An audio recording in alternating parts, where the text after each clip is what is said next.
And welcome back. Some breaking news to bring you now from the Middle East. And a paramedic who was detained for over 5 weeks following an Israeli attack that killed 15 aid workers in March has been released, according to the Palestinian Red Crescent Society.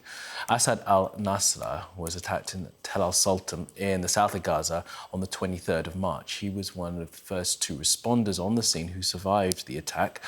The other 15 were killed.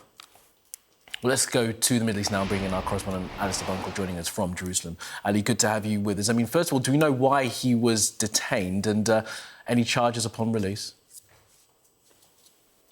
We don't know why he was detained. It was actually a couple of weeks before the news that he had been taken and imprisoned by the Israeli military was confirmed by the IDF. He was initially thought to be missing. His body wasn't found when they managed to uncover the grave containing the bodies of the other 15 medics who were killed in that incident.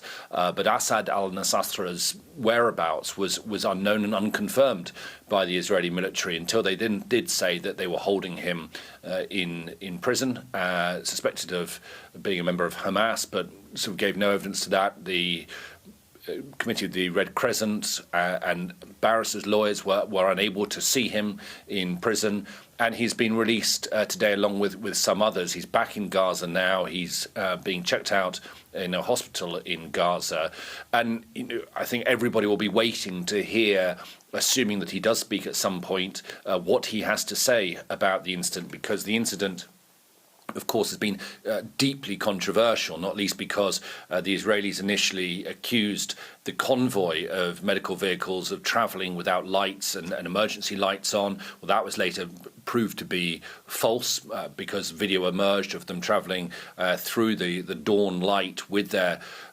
lights flashing. And then there were other multiple inaccuracies in the Israeli military story about what happened when the Israeli military opened fire just north of Rafah on this convoy, killing 15 of those medics. 2 of them survived, including Asaad al Nsasrah.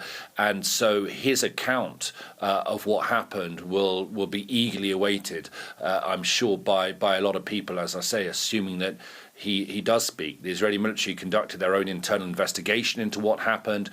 They say that the convoy was mistaken for being a Hamas convoy. They have dismissed the deputy commander of the unit that was involved, but have said that it was understandable how those mistakes were made, given the circumstances and the context around that position in Gaza at the time. But the International Committee for the Red Crescent, the United Nations, and many others have said that this was murder when the 15 of those were killed.